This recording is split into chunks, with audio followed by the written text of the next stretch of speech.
Namaskar and welcome to the Worldview through Bharat's lens. I'm your host Vanya. In a world driven by power and politics, Bharat stands apart. Bharat, a civilization that has led not just by might but by meaning. Today, we explore the deeper lens, the spiritual, cultural, and the civilizational one that defines Bharat's place in the world. Joining me is Professor Ravi Kedhar, a revered academic voice and a spiritual guide who brings both intellect and insight to this conversation. A very warm welcome to you, sir. It's a pleasure to have you on this show. Thank you for inviting me over here. I'm all excited to interact with you over the issue. Professor, India today stands as one of the most influential voices on the global stage, from diplomacy to development models. Yet, what makes Bharat's rise distinct is its civilizational depth. How do you see India's ancient ethos guiding its modern growth story? Beautiful. You have hit the nail on the head. Because most people, when they talk of nations, they talk of nations through the prism of political analytics or geographical analytics. But when it comes to analyzing a nation like India, rather Bharat, I would prefer the word Bharat over here, you are not talking of a geographical place. Yes. You are not talking of a political entity, because the concept of nation is only as old as the modern project of modernity or the modern Enlightenment era. Before that, there was no concept of nation as political scientists would have us believe. Then what is this entity called Bharat? The moment we try to understand this entity called Bharat, we come close to what you said, the civilizational depth of India. Yes. And what is Bharat? Bharat has two parts. If we do Sandhi Vichhed of Bharat, we parse the word, we have Bha and Rat. Bha is Prakash, Bhaskar, Bhanu, Prakash. Rat is delight. So, what is Bharat? Bharat is that place where people delight in the illumination of truth consciousness. Now, this brings me to my next reply, and that is it really a place? A specific place? No. It is more of a consciousness than a place. The place is only a second order reality, a representation of that consciousness. So, what we mean by Bharat is anywhere where people delight in knowing truth, in the inquiry of truth, and manifesting that truth and working according to that truth, what is called the rhythm, that place is Bharat. So, when you talk in terms of such frameworks, cognitive frameworks, then you cannot circumscribe any land with certain boundaries that this is Bharat. So, Bharat is as Vishal, as Virat as this world is, and As its name. so this is what gives the civilizational depth to a country like India, because from where do these concepts flow? From where do these ideas come? They are not as old as the Renaissance. They date back to the time when the West was barbaric, when the West, the whole world was in the grip of barbarism, and there was the dark ages in Europe and the rest of the world. America had not even been discovered. It is more than 3,500 years ago that you have the first coherent abhivyakti of these universal principles of life in Rig Veda, in the Vedas. This is the core, the civilizational core of a nation like Bharat. Beautifully said, sir. आपने अभी कहा कि भारत की कोई boundary नहीं हो सकती, कोई right? सीमा नहीं, कोई सीमा नहीं, ये सीमा रहित है, इसको पॉलिटिकल पैराडाइम में नहीं डाला जा सकता। ये पॉलिटिकल साइंस वाले, क्योंकि इंडिया में, भारत में जो हमारी शब्दावली भी है, इडियम है जिसको हम यूज करते हैं, वो इडियम ही अलग किस्म का, अलग पैराडाइम का है। Bharat is as vast as the world is. जहां जहां पे लोग प्रकाश, क्योंकि हमारा मूल मंत्र क्या है इस देश में, क्या रहा है? तमसो मां ज्योतिर्गमय, कि तम से, हे प्रभु हमें कहां लेके जा? प्रकाश में ले जा। ज्योतिर्गमया, गमया लेके जाना, मुझे अंधकार से प्रकाश में लेकर। ये प्रकाश कहां से आ रहा है? ये प्रकाश आपके अंतर से आ रहा है। आपके अंतर में आप जिसका अभिव्यक्ति हो, शक्ति की अभिव्यक्ति हो, उस शक्ति के दो एस्पेक्ट्स हैं। एक उस शक्ति का अभिव्यक्ति फोर्स है, जो पावर है विच इफेक्ट्स चेंज, जो चेंज लेकर आती है अपने बल से, अपने वेग से, और दूसरा उसका प्रकाश है। एक तरफ अग्नि है, एक दूसरी तरफ सूर्य है। सूर्य जब सवेरे उषा काल में निकलता है, बाहर होराइजन पे आता है, सब कुछ प्रकाश जब फैलता है, मुझे संसार दिखता है, नहीं तो संसार अंधकार में डूबा हुआ है। तो ये है इस देश की महिमा। इस देश में जो ऋषि मुनि more than 3,500 years ago, dating is very difficult. Yes. कि ये किस समय एक्चुअली एग्जैक्टली, इसके ऊपर मतभेद है लोगों के कि एग्जैक्टली ये वेदों की रचना किस समय हुई। क्या ये सिंधु घाटी की सभ्यता की उपज थी, कि ये सिंधु घाटी की सभ्यता जब विध्वंस हुआ उसका, और उसके बाद आर्य आगे बढ़े, जो कि एक एरियन इन्वेशन थ्योरी, हमारे जो आक्रांता हुए, जो कॉलोनाइजर्स आए, उन्होंने पैदा की, क्रिएट की अपने आक्रमण को जस्टिफाई करने के लिए। तो जब तक हम उस मूल सिद्धांत के साथ नहीं जुड़ते, तब तक हम भारत को समझ नहीं सकते। तो ये भारत जो है ज्योग्राफिकल टेरिटरी नहीं है, पॉलिटिकल टेरिटरी भी नहीं है, ये सिविलाइजेशनल एंटिटी है। With no boundaries. With no boundaries, ये अनंत है। So I think you just pointed out a new definition of Bharat. Bharat is a civilizational entity with no boundaries. Yes. Beautifully said, sir. Moving on to the next question, sir. When nations around the world define progress purely through economic or military metrics, Bharat often adds a moral and human dimension to its vision. What do you think gives India, Bharat, this unique lens of balance between material progress and inner growth? Beautiful question, but let me modify it. As you wish, sir. Problem हमारे इस देश में जो है ना, हमारी जो सारी सोच है, उसका जो पैराडाइम क्रिएट किया गया, वो वेस्ट में ने क्रिएट किया, जिसके कारण हम बाइनरीज के रूप में विवेचना करते हैं, एनालिसिस करते हैं।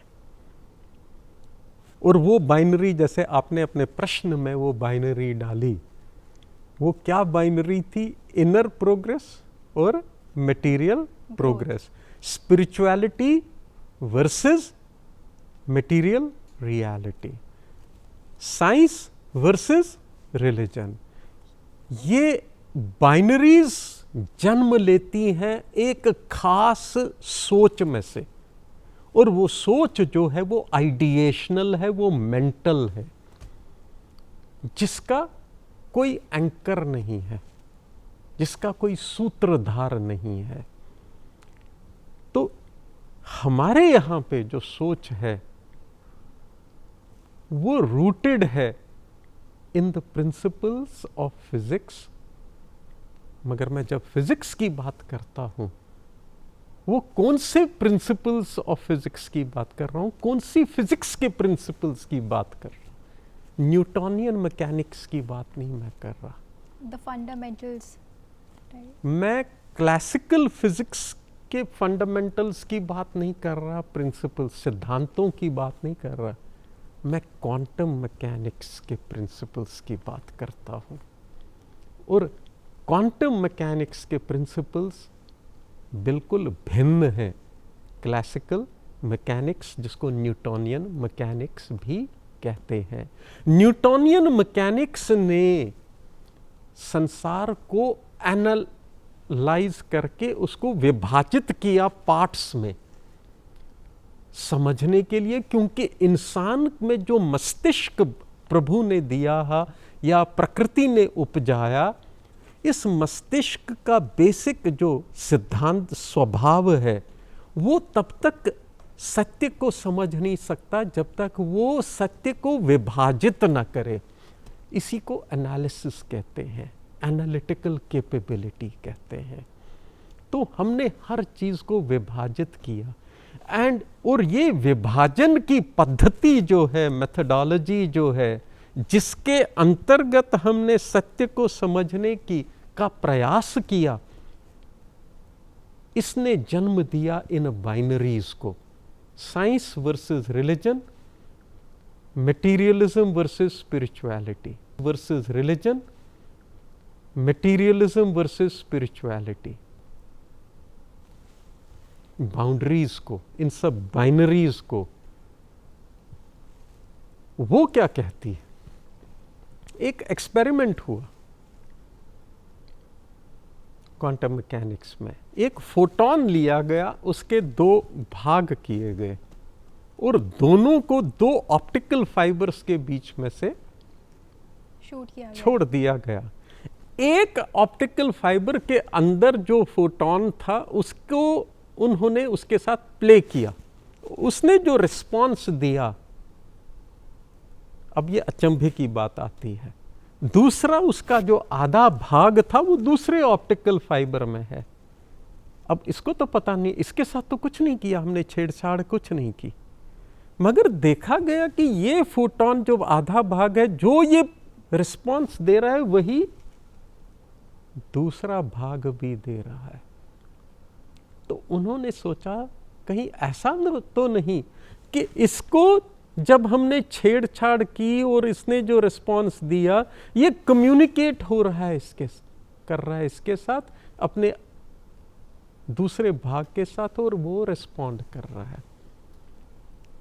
तो उन्होंने एटॉमिक क्लॉक यूज की। एटॉमिक क्लॉक से उन्होंने देखने की चेष्टा की कि क्या टाइम का गैप आ रहा है जब ये रिस्पॉन्ड कर रहा है और ये रिस्पॉन्ड कर रहा है। अगर टाइम लैग है तो इसका मतलब इसको इंफॉर्मेशन कहां से आ रही है, इससे ये इसको कम्युनिकेट कर रहा है। मगर अचंभे की बात ये थी, टाइम लैग 0 था, एटॉमिक क्लॉक ने दिया टाइम लैग 0, मतलब सिमल्टेनियसली दोनों ने इकट्ठे रिस्पॉन्स दिया। मतलब ये दो कभी हुए ही नहीं, ये एक ही रहे। विभाजित मटेरियल लेवल पे हुए, मगर एनर्जी लेवल पे, बेसिक कहीं पे जो क्विंटेसेंशियल लेवल है, वहां पे ये फिर भी एक ही रहे, इसीलिए एज वन रिस्पॉन्ड किया। वैसे एक और एक्सपेरिमेंट है क्वांटम मैकेनिक्स का, जिसको ऑब्जर्वर इफेक्ट कहते हैं।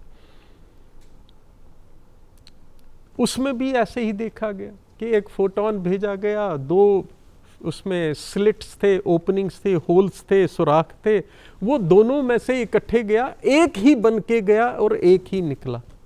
अब जब ऑब्जर्वर आया, ऑब्जर्वर ने जब इसको ऑब्जर्व करने की कोशिश की कि ये फोटोन कैसे बिहेव करता है जब सामने दो स्लिट्स हैं, तो वो दो में विभाजित हुआ ऑब्जर्वर के आने पे, नहीं तो वो एक बन के ही एज अ वेव गया था।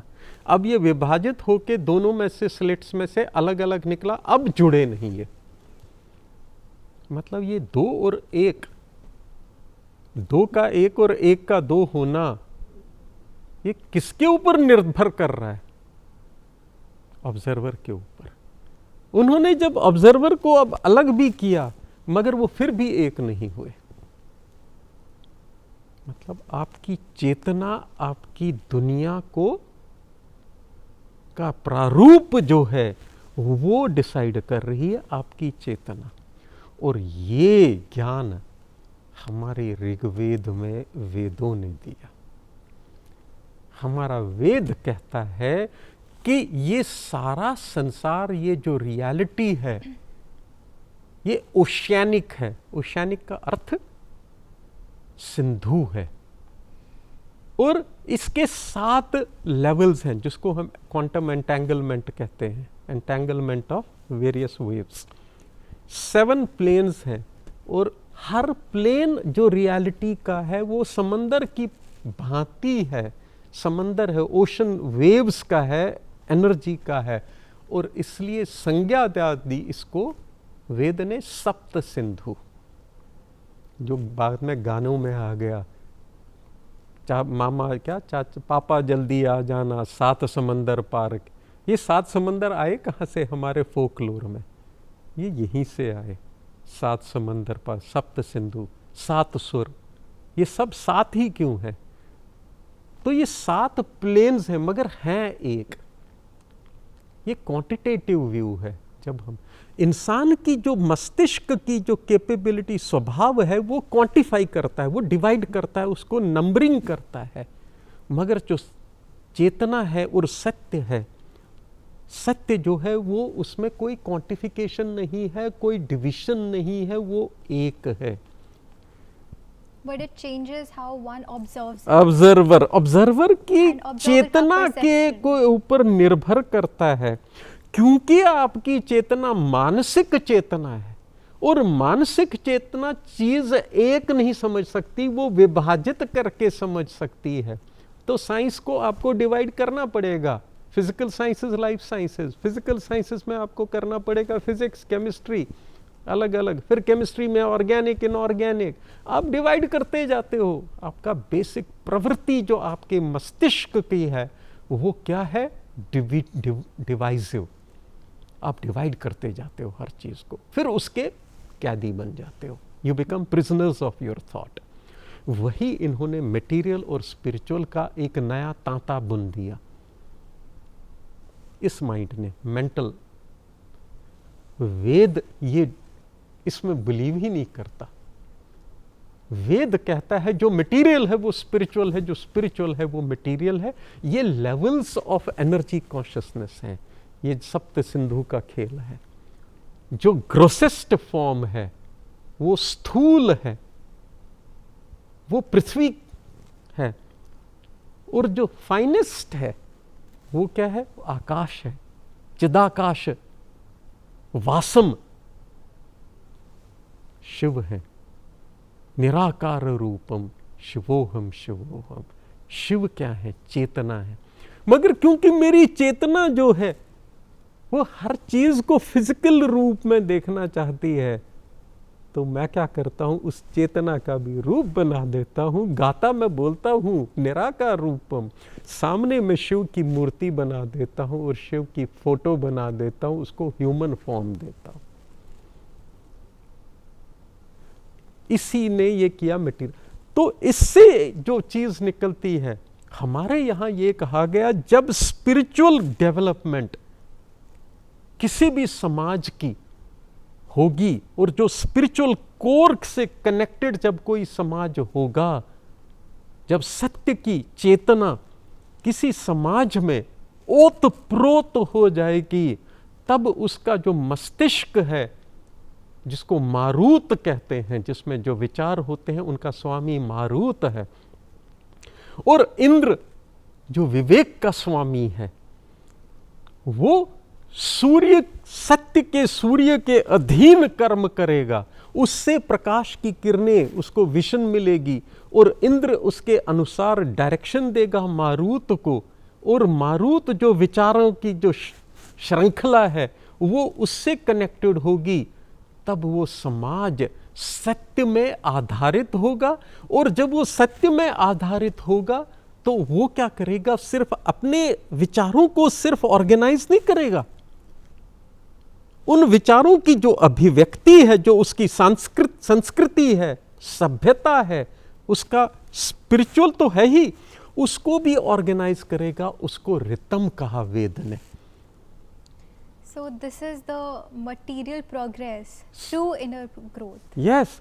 So when there will be inner growth, there will be material growth.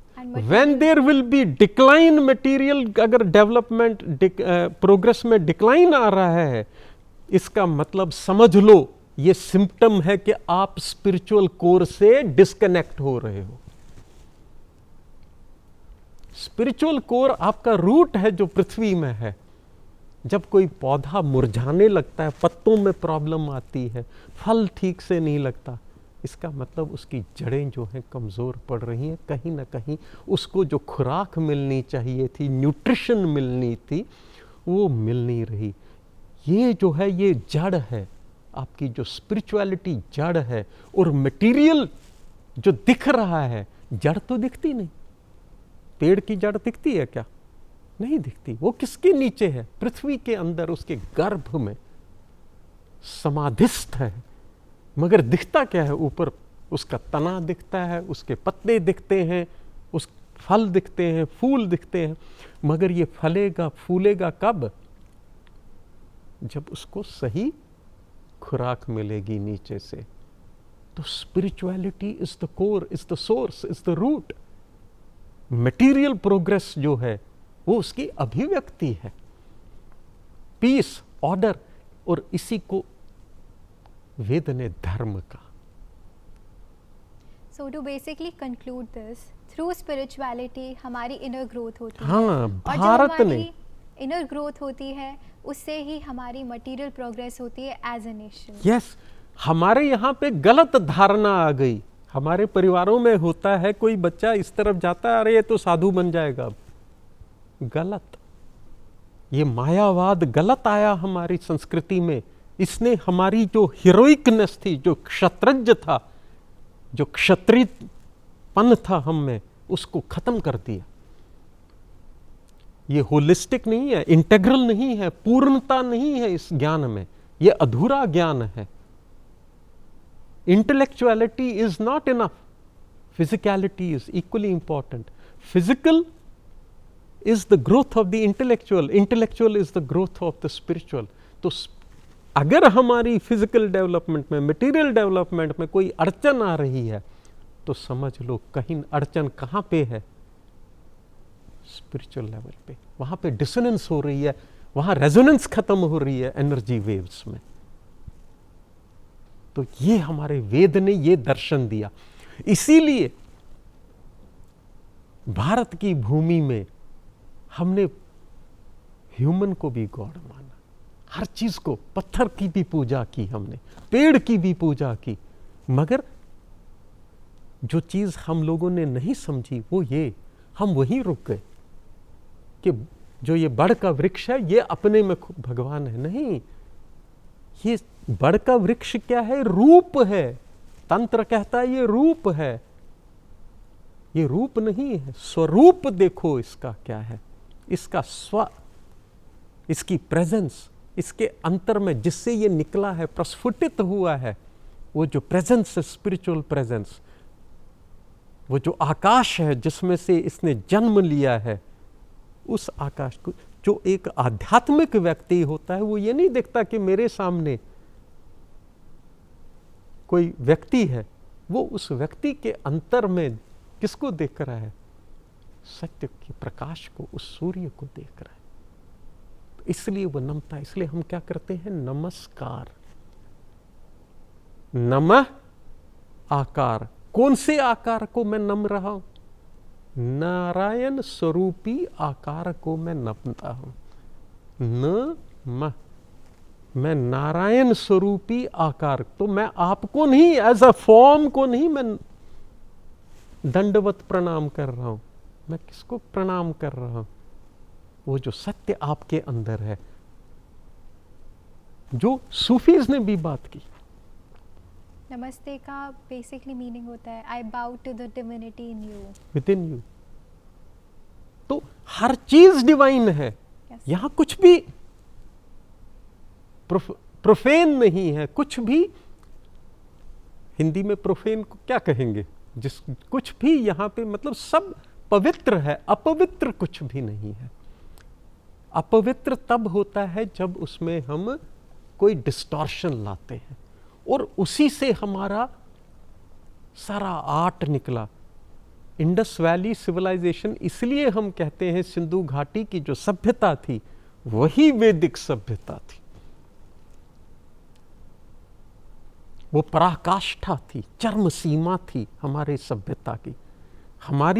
हमारा वेद कहता है कि जो व्यक्ति इस सत्य को धारण करेगा वो आर्य बनेगा। और आर्य का अर्थ श्री अरविंद ने, महर्षि अरविंद ने दिया। आर्य कोई रेस नहीं है, ना कोई भाषा है। आर्य वो जो उसको, उस ज्ञान को, उस चेतना को, ज्ञान को भी नहीं, चेतना को अपने में समावेश कर सकने की क्षमता रखता हो, दैट इज आर्यन। वो आर्य है। और वो ऐसा व्यक्ति जब कर्म करता है, उसका कर्म अकर्म है। और दूसरी बात, उसका कर्म ऐसा है वो कभी भी फेल नहीं हो सकता, वो इफेक्टिव एक्शन है। क्यों? क्योंकि वो नारायण की इच्छा है।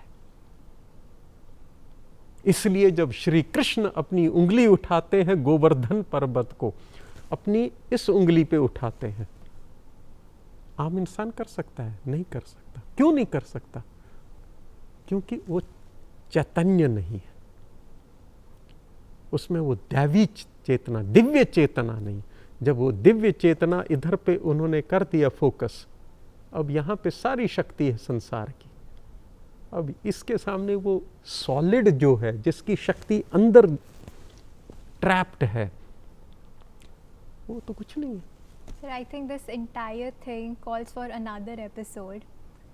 Yes, this is a discourse. Yes. Problem हमारी ये है इस देश में, हम अपने जो ज्ञान की जो सरिता है उससे हमको वंचित रखा गया। मुझे 40 साल लग गए इसको डिकोड करने में। ये कहीं नहीं मिलता, किसी पुस्तक में नहीं मिलता। मगर हाँ, मेरे गुरु ने दी, श्री अरविंद ने और श्री माँ, मेरे गुरु हैं दो, उनके कारण ये मैंने प्राप्त किया। मेरे में कोई, मैं अपने आप को क्रेडिट नहीं करता विद एनी इंटेलेक्ट। मैं तो बुद्धू था, मुझे समझ ही नहीं कुछ आता था। मेरे में जो समझ है और जो मैं बोलता हूं वो वही बोलता है, मैं नहीं बोलता। क्योंकि अगर मैं अपने मस्तिष्क से, अपने मन से कुछ बोलूंगा तो शायद मैं कुछ ना बोल सकूं, मुझे कुछ नहीं पता। ये कनेक्टिविटी करना तो इसलिए मटेरियल और स्पिरिचुअल को विभाजित करना सबसे बड़ी भूल है। एटलीस्ट हम लोगों को तो नहीं करना चाहिए, क्योंकि हमारे पास धरोहर है वेदों की। Beautifully said, sir. Beautifully said. मगर हमने ना संस्कृत पढ़ी, ना वेदों की विवेचना की, ना उसको एक्सपीरियंस किया, ना अनुभूति की। इसके लिए स्कॉलरशिप नहीं चाहिए, पंडित नहीं चाहिए, इसके लिए स्कॉलरली इंटेलेक्चुअल नहीं चाहिए, इसके लिए मिस्टिक चाहिए, अनुभव चाहिए। पानी पीने के लिए मुझे केमिस्ट्री नहीं समझनी है इसकी, कि इसमें 2 मॉलिक्यूल्स ऑफ हाइड्रोजन है और 1 मॉलिक्यूल ऑक्सीजन है, तब ये बनता है, उससे मेरी प्यास मिटेगी क्या? ये जान के नहीं। जब मैं ये पानी का गिलास पीऊंगा तो मुझे लगेगा हाँ, पानी क्या चीज है। अनुभव बहुत जरूरी है, उसको चेतना में उतारना है। ज्ञान जो है वो इंफॉर्मेशन है, वो खबर है, और चेतना क्या है? नजर।